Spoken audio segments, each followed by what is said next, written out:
Chairman municipal Shankaraiah గారి మీద గత సంవత్సరం జనవరిలో మేము అవిశ్వాస తీర్మానం ప్రవేశపెట్టినాం.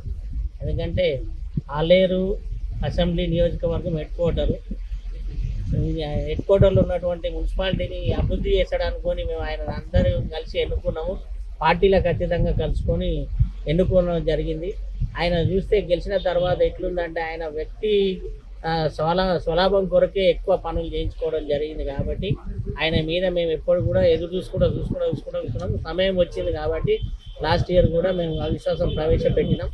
అవిశ్వాసం ప్రవేశపెట్టినప్పుడు అప్పుడు జియో లేదు కాబట్టి నిలిపివేయడం జరిగింది.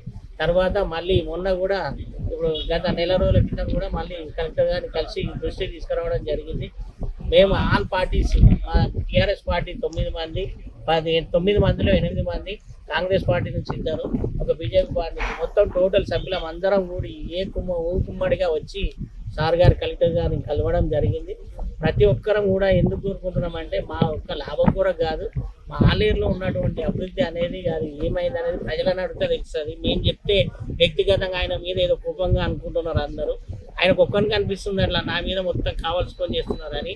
ఆయన ఏం చేసింది అనేది ఆలేరు ప్రజలకు మొత్తం తెలుసు. ఏం చేస్తున్నాడు ఆలేరులో కూడా మేము ఆయన గురించి ఎక్కువ కూడా ఏం చెప్పదలుచుకోలేదు. ఆయన ఇవాళ ఒక్కరోజు ఉండి మళ్ళీ ఈ ఎలక్షన్లు అయిన తర్వాత ఆలేరు ఉండేటోడు కాదు, మళ్ళీ హైదరాబాద్ పోయి వ్యాపారాలు చూసుకున్న వ్యక్తి.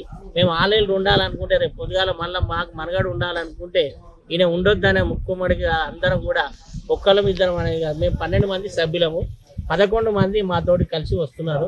కాబట్టి అందరం కలిసి అవిశ్వాసం పెట్టడానికి నిర్ణయించుకున్నాం. అవిశ్వాసం కూడా పెట్టినాం. అది కూడా సార్ గారు ఇవాళ రమ్మని చెప్పింది కాబట్టి ఇవాళ వచ్చి కలిసి పోవడం జరుగుతుంది. ఈ 2 రోజుల్లో ఈరోజు మాకు సాయంత్రం వరకులే మీకు ఏదో ఒక డేట్ ప్రకటిస్తారని చెప్పడం జరిగింది. దాని మీద సార్ మాట కొరకు ఎదురు చూసుకుంటూ